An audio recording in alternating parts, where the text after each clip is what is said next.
Emang iya, sekolah inter itu lebih baik daripada sekolah non-inter. Jadi hari ini aku sama teman-teman aku, kita pengen bahas tentang sekolah inter because we all came from different backgrounds.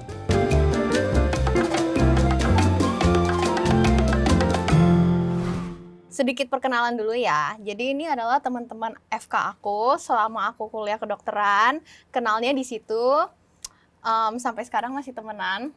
Tapi basically, we all came from very different backgrounds, dari latar belakang yang berbeda. Kita juga SMA-nya di tempat-tempat berbeda. Terus hari ini kita pengen main game sedikit about whether international schools are really actually better or not. Can you guys introduce yourselves? Halo, aku Jeremy. Tahun ini umur 26 tahun. Aku dulu SMA di Sekolah National Plus di daerah Jakarta Barat. Halo, aku Bella dari sekolahnya di nasional salah satu di Bandung.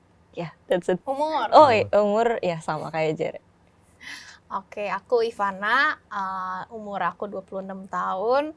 Aku dulu SMA di salah satu sekolah inter di Jakarta Selatan. Halo, saya Jody, saya 26 tahun, dan saya dulu ambil sekolah inter di daerah Jakarta Selatan. 1, 2, 3. False. Explain. Kalau saya pribadi, menurut saya sih, ada sebuah hal dari kurikulum internasional yang bisa membantu untuk membangun mindset yang memungkinkan untuk sukses, yaitu critical thinking. Sebuah hal yang dari international curriculum kayak IB, di mana ada banyak project-project yang harus dilakukan, harus menulis paper, dan bahkan harus analisa bisnis untuk ujian akhir atau membuat penelitian untuk ujian akhir SMA. Menurut saya itu membantu untuk membangun skill saat orang mau masuk kerja atau mau mulai kuliah, mereka biasanya lebih lancar prosesnya, sehingga kemungkinan sukses bisa lebih tinggi. Aku nggak setuju dengan statement itu. Pertanyaannya kan adalah di sekolah inter itu lebih menjaminkan menjadi orang yang sukses. Definisi sukses bagi setiap orang itu menurut aku berbeda. There's not one definite answer to what successful is. So menurut aku there's not one clear pathway supaya harus menjadi orang sukses. Jadi harus sekolah inter biar menjadi orang sukses. Menurut aku masing-masing sekolah inter, sekolah non-inter itu ada plus minusnya sendiri. Contohnya kalau misalnya sekolah inter kayak tadi Jody bilang ya, mungkin dia projectnya lebih banyak, kalau misalnya kurikulumnya IB, jadi secara tidak langsung juga membantu membuka wawasan menjadi lebih luas dari usia yang lebih dini. Tapi aku juga yakin kalau I don't know because I didn't go to a non-international school, but mendengar dari teman-teman yang lain yang bukan dari sekolah inter, ya aku merasa kurikulum mereka juga ada kelebihannya sendiri gitu. Jadi aku kurang setuju kalau harus sekolah inter untuk menjadi orang sukses. Menurut kalian? Kurang lebih sama sih kayak Ivana. Menurutku juga mau sekolah inter ataupun sekolah nasional, ya mereka bisa sukses dengan cara mereka masing-masing gitu. Jadi ya itu bukan tergantung dari di mana kalian sekolah, tapi tergantung dari diri kalian sendiri. Setuju sih, kalau misalnya tergantung ya, kita definisikan sukses tuh maksudnya gimana. Mungkin secara tradisional ngomongnya tuh employable ya, orang mungkin yang lulusan sekolah itu lebih secara tradisional lebih employable gitu. Tapi ya mungkin di market Indo gitu ya, di pasaran Indo ya mungkin orang-orang yang lulusan non-inter bisa lebih relate, bisa lebih ngerti pasar Indo, dan mungkin mereka bisa jadi pengusaha-pengusaha juga yang sukses di pasar Indo. Kalau misalnya yang inter, ya memang mereka I agree juga, mereka juga lebih terbuka wawasannya, mereka lebih expose ke banyak hal di dunia, mindset mereka juga terasah gitu ya. Jika pathway mereka itu untuk ke luar negeri gitu kerja, Lebih gampang. mungkin ya itu lebih gampang gitu ya, jadi orang yang lebih employable gitu ya.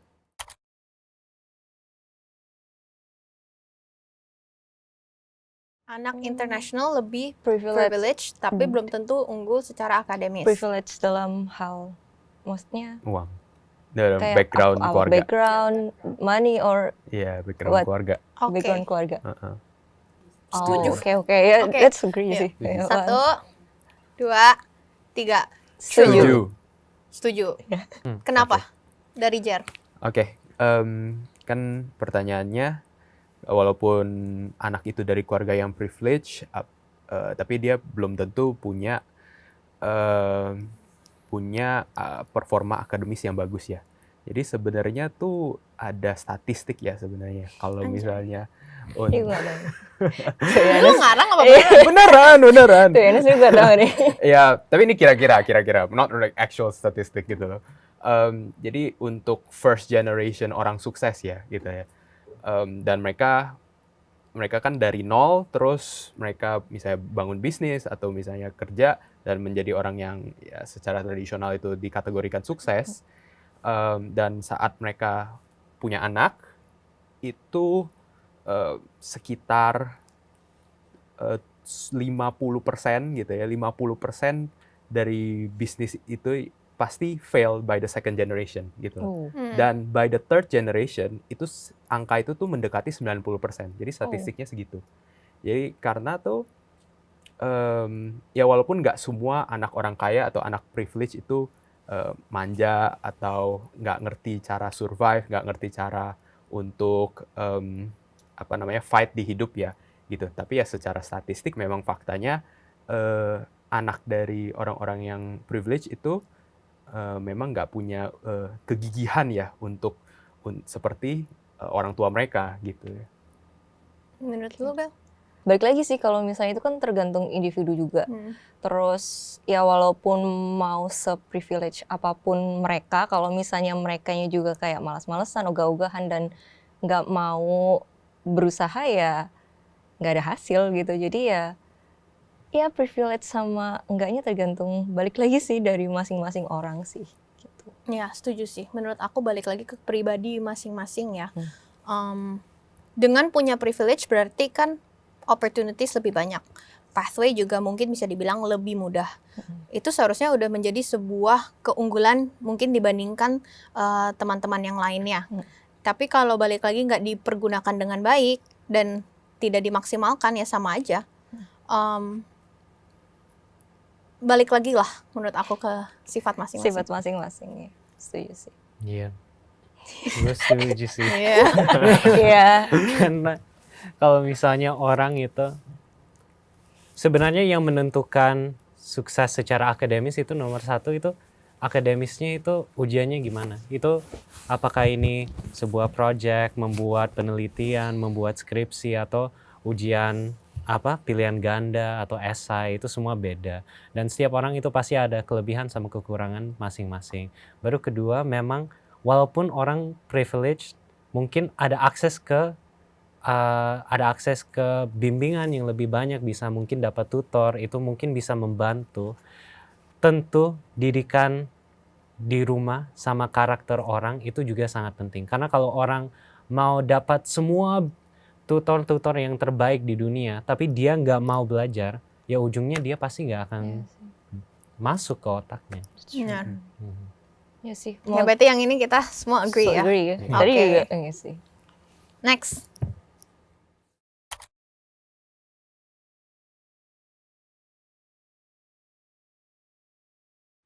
Oke, 1, 2, 3. Setuju. False. Oh, jadi true, false. Oh, 50-50. 50-50. Oke. Jadi false dulu ya, Boleh.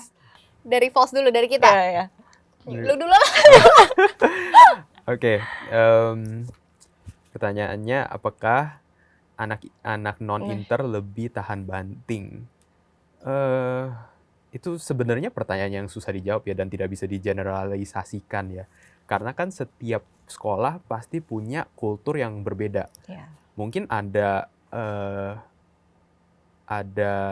sekolah non-inter yang tidak ada kultur bullying, tapi mungkin juga ada sekolah inter yang memiliki kultur bullying itu, gitu kan. Jadi ya memang tergantung masing-masing. Gitu. Kalau misalnya ditanya secara general, mungkin sekolah non-inter ya, misalnya sekolah nasional, sekolah negeri itu memiliki kecenderungan untuk, ya misalnya kita lihat di berita untuk kayak tawuran gitu ya, ya mungkin iya gitu ya, itu bisa mengasah ketangguhan gitu. Lalu misalnya ada ospek gitu, ada bullying saat orientasi mahasiswa baru atau murid baru gitu ya. Ya mungkin itu juga bisa melatih ketangguhan, tapi ya menurut aku sih itu kayak susah untuk digeneralisasikan ya, karena setiap sekolah pasti memiliki kultur yang berbeda gitu. Setuju sih sama Jar. Cuman ya balik lagi, tahan banting tuh apa? Tahan banting mental secara fisik. Mungkin yang lu sebut tadi membantu untuk membuat murid lebih tangguh secara fisik, lebih berani. Tapi kalau dibilang tahan banting secara mental, mungkin aku kurang setuju. Karena kalau ospek gitu kan itu oh iya benar, mental secara juga. mental Iya. juga. Maksud gue tahan banting kan tidak hanya diasah Iya, dari lingkungan mental, sekolah. iya. Maksud gue, seseorang menjadi tahan banting atau tidak kan itu banyak faktornya. Lingkungan hidupnya di rumah bagaimana, di sekolahan gimana, teman-teman dan pergaulannya gimana. It's not just solely based on where you go to school. Karena balik lagi kan seperti yang Jer udah sebut, setiap sekolah memiliki budaya dan kultur masing-masing. Bisa aja anak inter aman-aman aja di sekolah, nggak ada apa-apa, no bullying juga, tapi di rumah ternyata banyak masalah yang membantu dia menjadi orang yang harus lebih dewasa sebelum umurnya, atau mungkin harus lebih tahan banting. We never know. Menurut kalian? Tahan banting yang aku mau bahas tuh di sini mungkin kayak tahan banting di mental, kayak misalnya tugas banyak atau misalnya kayak dimarahin sama guru atau apapun itu gitu. Waktu masuk uni itu menurutku itu tugas yang dikasih itu tuh sebenarnya itu masih dalam batas wajar dan normal gitu loh for me gitu loh. Tapi emang normal sih iya, menurut aku.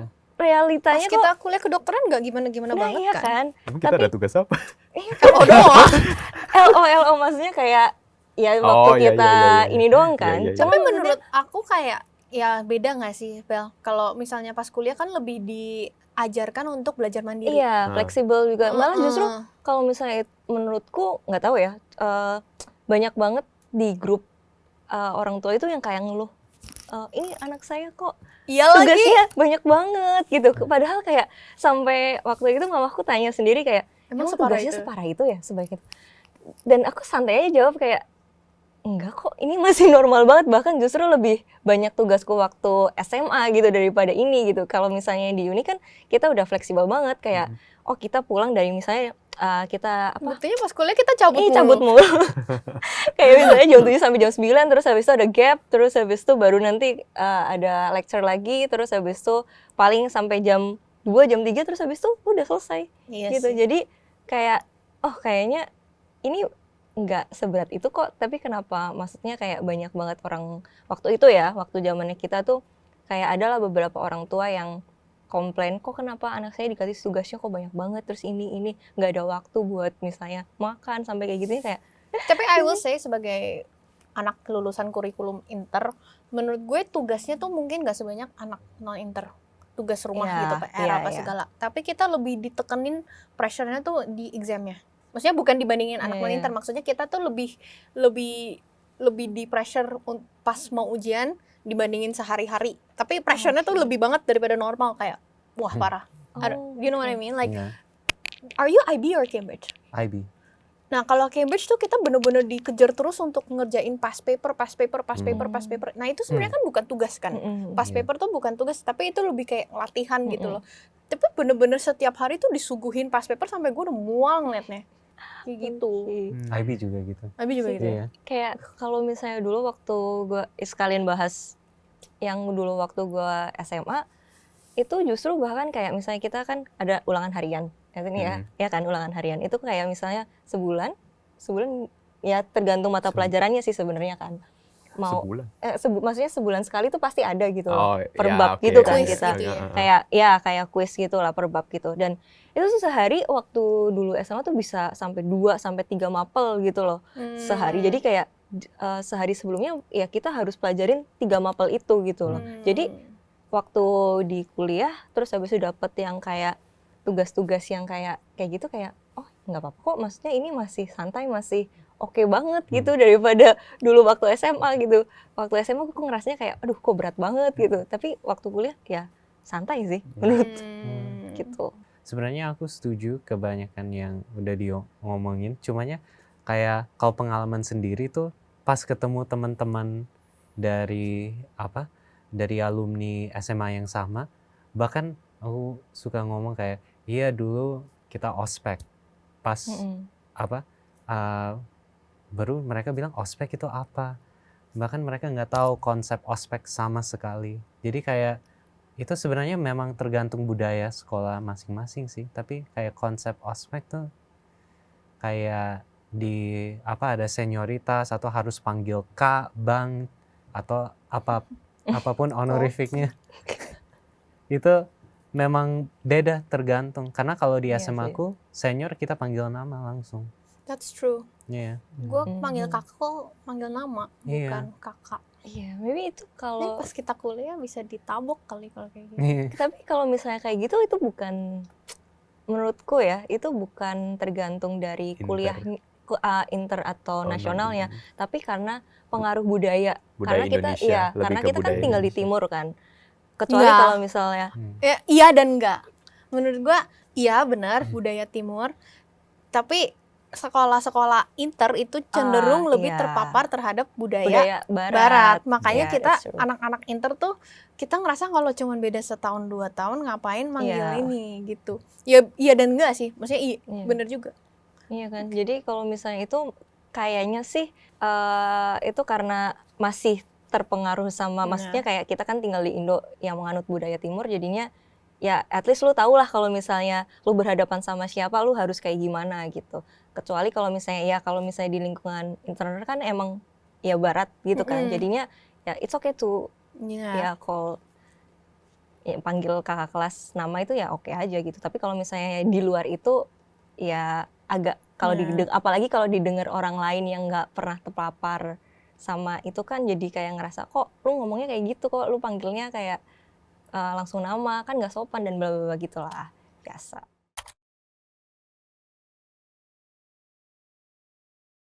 Satu, 2, 3. True. Jody, start first. Jadi as our most fluent English speaker, please. Kalau menurut aku sih ngomong bahasa Inggris itu memang sangat amat membantu dalam karir. Karena kalau aku pribadi aku memang orangnya bahasa pertamanya bahasa Inggris dari kecil. Jadi aku belajar bahasa Indo itu sebelum masuk uni. Jadi itu belajar bahasa Indo itu masih memungkinkan. Tapi kalau bahasa Inggris itu memang sebuah bahasa yang memang dipakai secara internasional. Bahkan kalau misalnya dari segi politik, diplomat, itu ada bahasa-bahasa utama yang memang sering diterjemahin. Itu biasanya ke bahasa Inggris atau Perancis atau biasanya bahasa-bahasa yang internasional kayak Rusia atau Mandarin. Itu biasanya ada bahasa-bahasa khusus, dan Inggris itu memang bahasa yang paling banyak digunakan di internet karena dia walaupun mungkin ada lebih banyak orang ngomong bahasa Mandarin contohnya, penggunaan Hanse yang karakter Mandarin itu susah untuk diketik, tapi bahasa Inggris itu menggunakan huruf alfabet yang yaitu fonetik, jadi berdasarkan suaranya. Jadi bahasa Inggris itu jauh lebih gampang untuk dipelajari secara tulis sama juga secara bicara. Untuk bicara, dan itu karena dipakai secara internasional, secara untuk politik juga, itu sangat membantu untuk membuka pintu-pintu untuk orang dalam karir. Oke, menurut aku bukan hanya menguntungkan dalam karir, namanya bisa lebih dari satu bahasa itu sebuah Hmm. keunggulan dimanapun kita pergi nggak sih? Iya. Kita traveling itu udah sebuah keunggulan. Kita berbicara dengan orang yang mungkin nggak bisa bahasa Indonesia itu udah sebuah keunggulan. Jadi menurut aku it's a good thing to have in our life regardless of karir atau enggak. Nah, touching back on that, menurut aku nggak selalu loh Inggris tuh menguntungkan di karir. Ups. Kenapa tuh? Kenapa tuh? Kalau boleh tahu, Kak. Gue sama kayak Jody, gue nggak bisa bahasa Indonesia dulu pas SMA. Bahasa Indonesia gue kaku banget. And then pas gue masuk uni, gue struggle. Gara-gara gue ngerasa kayak pelajaran semua mostly diajarkan dalam bahasa Indonesia. Everyday orang bergaul juga pakai bahasa Indonesia. Kita pas koas aja ngomong ke pasien pakai bahasa Indonesia. Jadi coming from an English speaking background has given me no benefit in my career. Ya intinya tergantung bidang. Tergantung bidang kan? Iya. Iya, jadi kayak makanya jadi gue benar-benar harus belajar dari nol lagi, belajar bahasa Indonesia yang proper dan juga belajar bahasa Indonesia yang gaul biar bisa bergaul dengan teman-teman. Kalau nggak gue nggak punya teman kan. Harus bisa menjelaskan bahasa medis dalam bahasa awam dalam bahasa Indonesia. Itu susah tuh.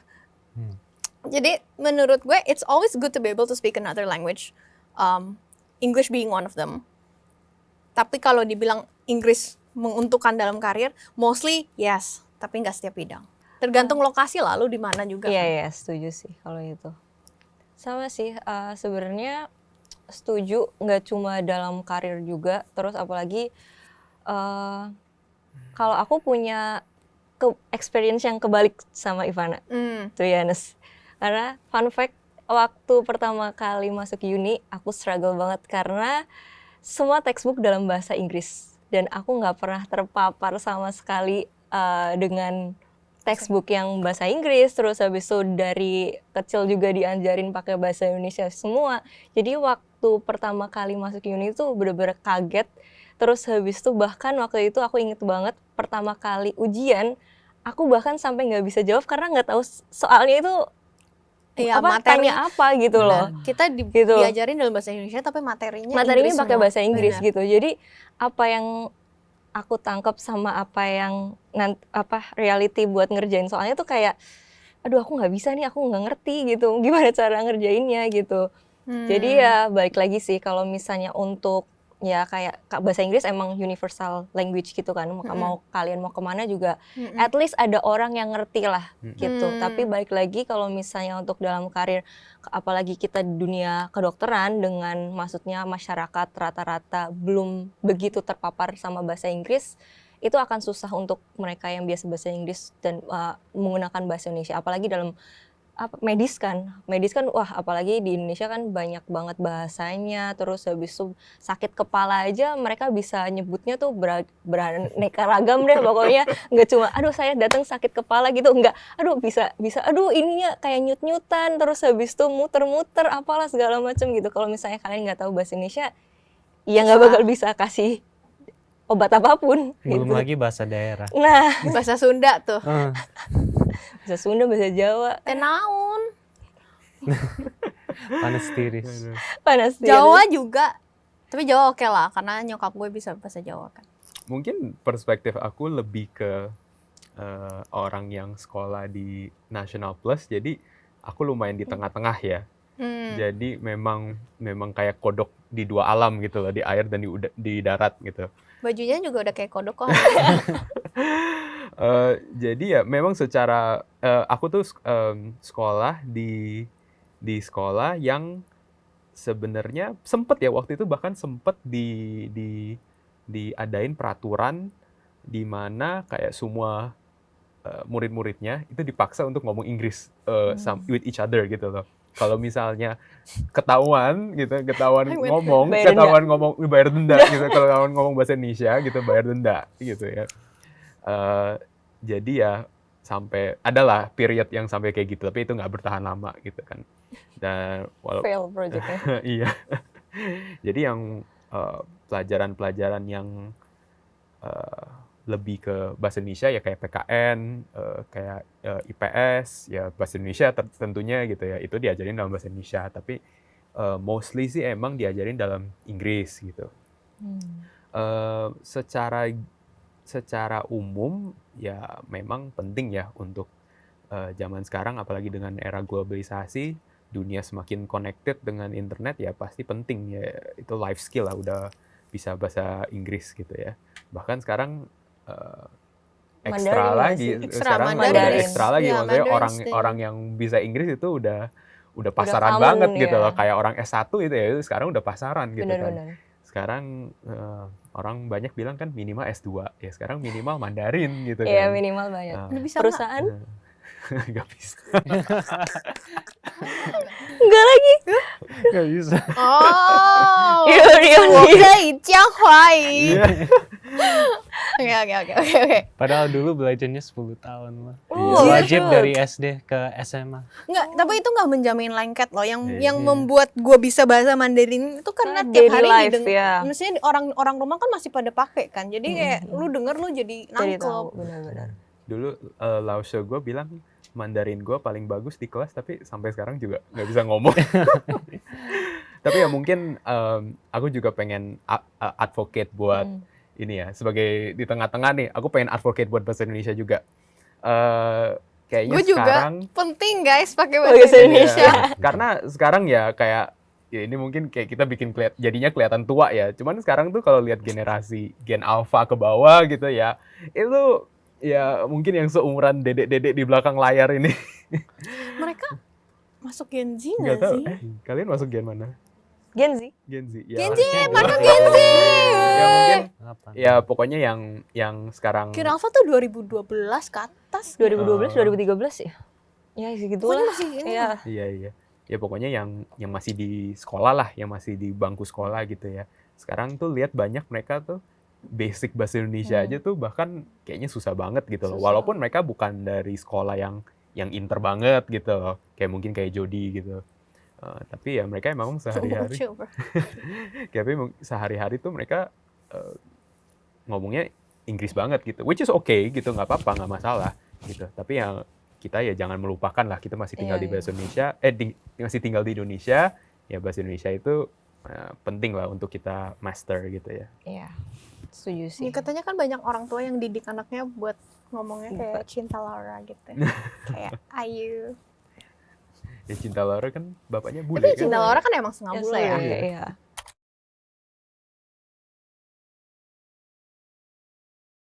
Oke, yang ini gue banyak nih. 1, 2, 3. Setuju. Setuju. Nah. Sebagai seseorang yang sekolah di Inter dulu, gue ngerasa gue living in a bubble sih dulu. Gue ngerasa hidup gue sangat sheltered, privileged enough to be sheltered, privileged enough to live in a bubble. Cuman ya menurut gue bubble-nya tuh maksudnya apa? Kayak ya lu bayangin gue nggak bisa bahasa Indonesia, padahal gue tinggal di Indonesia. Terus habis itu gue nggak tahu tuh kerasnya hidup itu tuh kayak apa. Kerasnya hidup. Gue nggak tahu tuh, gue bahkan nggak tahu kerasnya sekolah di sekolah non inter tuh kayak apa, gue nggak tahu. Orang have guys. Bukan begitu, nggak usah dengerin dia. Rumah di Jaksel. Enggak. Nah terus Lu rumah di Jakpus. enggak, gue rumah di Karawaci. Alah. Terus habis itu ya gue tuh bener-bener baru mulai sadar pas masuk uni. Jadi gue juga ada apa ya? Gue tuh seneng juga lah. Gue tuh kuliahnya di sini karena gue ngerasa mata jadi lebih terbuka. Cuman I have to say, gue juga masih banyak teman-teman yang sekolah inter yang tidak mengambil kedokteran atau tidak kuliah di sini, kuliah di luar. Masih banyak juga yang still living in a bubble, very out of touch with reality. Yeah. Yeah. And I know that they are good people, and I know that they don't mean any harm. So I cannot say that it's their fault purely juga, but it's a pity aja gitu. Contohnya deh kayak gimana? Gue nggak bisa cerita, nanti orangnya tahu. Ya general aja loh, maksudnya kayak Ya misalnya ya. Kita lagi ngobrolin apa gitu, kita lagi ngobrolin tentang kondisi negara misalnya. Oh. Misalnya Terus nanti dia bisa nyeletuk sesuatu yang menurut gue itu sangat, yang pertama tidak berhubungan dan very first world problem. Very first world problem, very out of touch with reality. Kayak apa ya? Oh, kayak misalnya kita sempat ngomong tentang harga bensin naik gitu. Atau kita sempat ngomong misalnya tentang ganjil genap. Oke. Dia bisa ngomong kayak, ya tinggal tuker mobil aja nggak sih ke plat yang sesuai. Tapi nggak semua orang kan punya mobil banyak ya, gitu loh maksud gue. Iya. Atau misalnya kita ngomong harga bensin, dia bisa bilang kayak, ya udah sih naiknya segitu doang, masih bisa lah. Gue bahkan sampai nggak tahu harus jawab apa. Iya benar sih. Menangis sama dalam sih. pertalit. Gitu. Iya sih sama sih kayak waktu uni sih terutama, apalagi kan banyak banget yang anak-anak international school terus habis itu masuk uni gitu kan, terus habis berbau sama nasional gitu, terus jadi ngerasa kayak oh ternyata gini ya gitu loh, ternyata kok sama sih kayak kayak pemikirannya tuh mungkin karena dia nggak pernah terpapar sama lingkungan yang apa ya disebutnya, lingkungan yang Very sheltered lah. iya yang di luar sana gitu, jadi mereka nggak bermaksud buat jelekin, tapi maksudnya kayak jadi nggak tahu benar-benar kayak keadaan luar, jadi sehingga dia pemikirannya tuh oh bisa langsung oh kalau misalnya masalahnya A terus ya udah solusinya ya B gitu, tapi kan nggak sesimpel itu sebenarnya gitu loh. Menurut Jadi- aku sebenarnya di pemikiran dia tuh, dia nggak merasa dia orang yang lebih punya daripada orang lain. Iya. Dia menganggap semua orang itu sepunya semuanya dia. iya benar. Betul. Jadinya mereka kayak generalisasikan. Dia kira standar hidup Iya. dia adalah standar kehidupan semua orang. orang. Gitu. Jadi ya mungkin sesekali perlu bergaul kali ya sama kita-kita ya. Dia kalau dipikirin, no, this group of friends is actually very funny. Lu nggak bisa bahasa Inggris sama sekali, dia Iya. nggak bisa bahasa Indo, pas masuk sama sekali bisa temenan tuh amazing. Amazing. Kita baru tadi Amazing. sebelum ini ngomongin Apa? interaksi pertama kita di FK. Iya. Emang kalian inget? Enggak. Gue nggak inget. Gue ingat. Nggak ingat lagi. Gue ceritain. Masa mau sekarang cerita? Bentar ya. Oke. Jadi. Benar sih, sama kayak Ivana, kalau ketemu teman dari SMA yang sama, kadang-kadang ketemu orang yang memang masih hidup di dalam bubble, mungkin karena mereka kuliahnya bukan di Indonesia, mereka sempat keluar negeri, jadi mereka pergaulannya itu nggak pernah ketemu lagi sama hidup kerja di sini, dimana mungkin kalau aku didikannya dari kecil itu nggak ada gengsi. Jadi kalau misalnya mau jalan kaki, mau naik sepeda, mau naik motor, mau naik mobil, mau naik kereta, mau naik bus, semua harus bisa. Nggak ada namanya gengsi-gengsian, harus bisa semua. Dan nggak ada pikiran, oh tapi gue kayak gini, jadi gue nggak pakai itu. Gue kayak gini, gue harus pakai merek gitu. Nggak ada kayak gitu.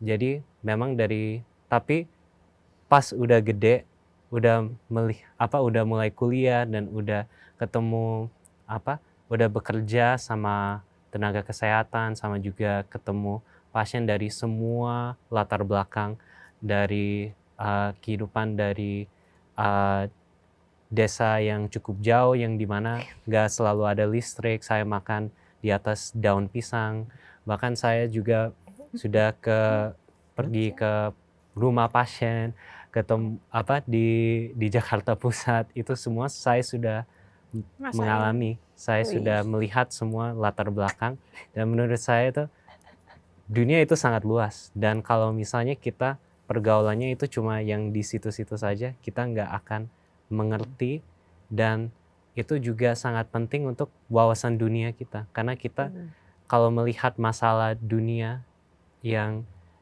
mau jenis apapun, kalau kita misalnya tidak punya nggak bisa melihat dari perspektif yang berbeda-beda, kita nggak akan ketemu solusi. Pokoknya intinya sih open minded sama empati aja sih ya. Benar. Iya sih, empati sih. Karena ya mungkin kayak misalnya anak inter, mereka sekolahnya pasti sekolah dari maksudnya sekolah dengan orang-orang yang backgroundnya mirip-mirip gitu kan. Lalu misalnya mereka masuk kuliah pun mungkin di kuliah di universitas yang top juga, yang bagus gitu ya. Ya mungkin di situ juga dengan ketemunya orang yang background-nya mirip-mirip juga. Atau mungkin yang sekolahnya di luar negeri kan. Jadinya ketemunya mungkin di negara yang mungkin kesenjangannya itu tidak sebesar mungkin di Indonesia ya gitu. Cuman ya mungkin karena kita kalau kita berempat sih kita sekolah kedokteran ya, jadi kita juga melihat ya sisi lain dari kehidupan gitu. Kita udah tugas di puskesmas, udah kayak di ujung, Ke jejaring, iya ke ujung-ujung lah gitu loh. ke nggak tahu lah ujung dunia, Ujung-ujung seluk-beluk dunia dah. dunia lah. Kalau ini mungkin aku cerita aja ya. Kayak pas tugas di puskesmas itu, jadi aku tuh orangnya bisa makan pedas sebenarnya. Aku suka makan pedas, tapi aku dari dulu tuh agak jijik sama sambal. Gue nggak bisa makan pedas pas gue masuk uni. Oh, Tapi gara-gara semua makanan yang ada tuh pedas, akhirnya gue harus belajar. iya. Nah, aku tuh kayak jijik kayak sama lihat sambal itu kayaknya Kenapa? karena kayaknya kayak diulek itu kayak Kayak, kayak semuanya tuh benyek gitu iya ya. kayak benyek, kayak semuanya diancur-ancurin, kayak menurut aku di otak aku itu kayak Orang Indonesia bukan sih ngeliat sambal kayak jijik. di pikiran aku tuh kayak aduh kok gitu ya gitu loh gitu. Apalagi ya sorry ya, maksudnya sampai sekarang aku nggak bisa makan sambal botol gitu. Sambal botolan. Sambal botol menurut aku emang nggak enak Heeh. dibandingin sambal Iya, segar iya. yang lo. Iya. Nah sejak kayak tugas di puskesmas gitu loh. Jadi kan ya memang makannya seadanya gitu. Ya udah makan. Terus sampai sekarang aku jadinya makan sambal setiap hari gitu. Bener. Oke.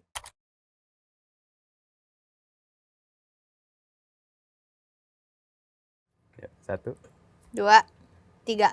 True. Semuanya true. Nggak ada yang kontradiksi dikit gitu. Alasan gue bilang setuju karena menurut gue international school memberikan warna yang berbeda. Nah, nanti itu tugas orang tua di rumah untuk memastikan anaknya tetap in touch with reality Iya. gitu. Setuju. Kenapa? Karena aku ngerasa kalau kita sekolah di sekolah inter, yang pertama menurut aku bahasanya lebih banyak, kayak diajarin lebih banyak macam bahasa. Terus yang kedua mempersiapkan anak untuk kuliah di luar negeri kalau emang rencananya mau ke sana gitu ya. Dan secara tidak langsung menurut aku kurikulum internasional kayak IB atau Cambridge itu juga membantu mengasah mindset sama membuka wawasan.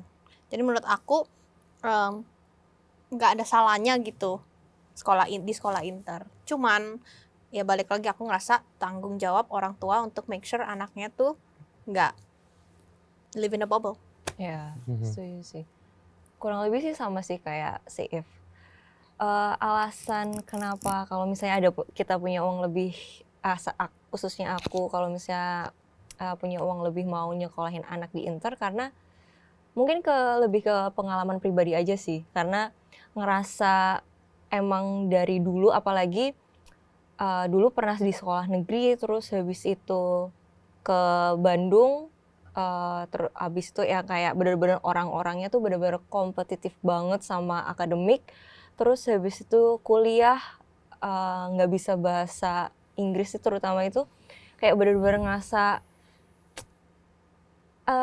agak nyesel aja sih sebenarnya. Kenapa dari dulu nggak belajar aja? Karena kan kalau di sekolah nasional, kalau misalnya Sijar kan nasional plus ya, jadi masih terpapar gitu loh. Kalau kita di nasional itu cuma bener-bener ya dipakai cuma waktu ada pelajaran bahasa Inggris aja gitu. Setelah itu ya udah terserah kalian mau les, mau apa segala macam, ya itu tergantung pribadi masing-masing gitu. Jadi ya kalau misalnya nggak ada inisiatif untuk belajar bahasa Inggris sendiri, ya nggak bakal bisa gitu. Gitu sih paling. Menurut aku, pandangan aku sih sebagai orang tua ya maksudnya nantinya nih kalau misalnya udah menjadi orang tua, itu tanggung jawab seorang orang tua adalah memberi edukasi yang terbaik untuk anaknya, apapun bentuknya itu. Ya mau formal, ya seperti sekolah, ataupun informal ya di rumah gitu, ajaran di rumah. Ya, dan memang realitanya memang di Indonesia mungkin sekolah negerinya yang terbaik gitu. Dan ini bukan Ngejelekin ya, ya bukan kritik, ini ya. bukan kritik khususnya untuk Indonesia, bahkan negara superpower seperti Amerika pun itu public school-nya ya, sekolah negerinya itu sangat kurang sebenarnya levelnya dibanding Private schools. mungkin Private schools, private school dan maksudnya negara-negara lain ya gitu. Mungkin seperti di Eropa gitu, atau bahkan ya, dan sebenarnya banyak pun maksudnya murid-murid dari Indonesia yang ya memang berprestasi ya secara internasional gitu. Jadi tidak menutup kemungkinan juga. Tapi ya sebenarnya secara keseluruhan ya memang sistem sekolah itu perlu direvisi dan diperbaiki, karena ya walaupun ya negara kita banyak masalah dan ya memang semua negara banyak masalah, tapi ya salah satu aspek terbesar yang bisa diperbaiki untuk memperbaiki negara adalah dengan edukasi generasi selanjutnya. Jadi itu sangat penting gitu. Jadi ya sistem sekolah itu harus terus diperbaiki, harus terus dikembangkan ya untuk menghasilkan SDM yang semakin bagus gitu. Tinggi. SDM berkualitas. Jadi ya emang di kondisi saat ini gitu ya, dengan status quo yang saat ini ya, memang kalau memang ada budget lebih gitu ya boleh gitu dipertimbangkan, Ya, lebih pertimbangkan lah. untuk sekolah internasional ya. Gitu. Yang membuat aku ganti pola pikir kayak, oh memang benar sih kalau misalnya internasional itu wajib, nggak juga. Tapi kalau misalnya kita ada privilege atau ada anggaran lebih yang dimana kita bisa meningkatkan kemungkinan untuk anak kita memiliki kesempatan-kesempatan yang lebih baik, menurut saya sih kita harus ambil. Dan yang sesuatu yang membuat aku punya pola pikir anakku harus masuk ke kalau misalnya aku menjadi orang tua dan punya anggaran untuk memasukkan anak aku ke sekolah inter, itu dimana aku pernah ada ujian dan ada booklet sama formula-formula. Bahkan di sekolah itu nggak disuruh hafalin, dikasih periodic table-nya ada rumus-rumusnya, semua formulanya ada. Karena mereka fokusnya itu problem solving-nya. Jadi kadang-kadang soalnya itu bukan masalah, ada soal yang tanpa pakai kalkulator, ada ujian lagi paper kedua itu menggunakan kalkulator. Baru mereka mau lihat skillnya gimana, karena justru mereka fokusnya bukan, karena logikanya itu di dunia nyata orang punya kalkulator, bahkan buka HP aja ada kalkulator. Jadi menurut aku itu maksudnya mereka nggak mau mengandalkan hanya hafalan. iya. Mereka maunya kita bisa find a way to solve the problem. Iya, critical thinkingnya jalan lah. Jadi critical thinking-nya itu sangat berkembang.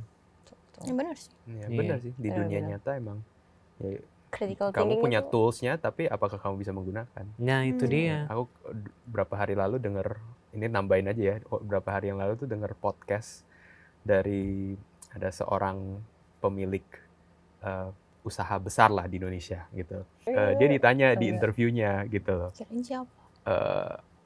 Karyawan bapak gitu loh, apakah disarankan pakai AI? Apakah mereka pakai AI atau malahan dihukum kalau pakai AI gitu? Nah, terus dia bilang, justru kalau misalnya mereka nggak pakai AI, saya tegur gitu, karena memang toolsnya sudah ada gitu, dan itu kan masa depan gitu. Ya kenapa nggak dipakai gitu?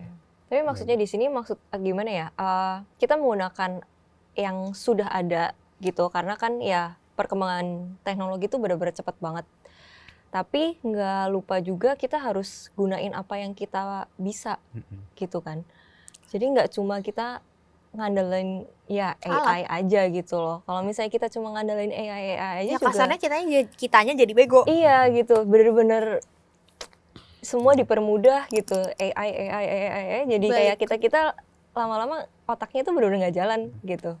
Balik lagi ke pribadi masing-masing. Iya. Harus Critical tetap thinking diasah. sendiri ya memang Harus penting jalan banget. sih critical thinking.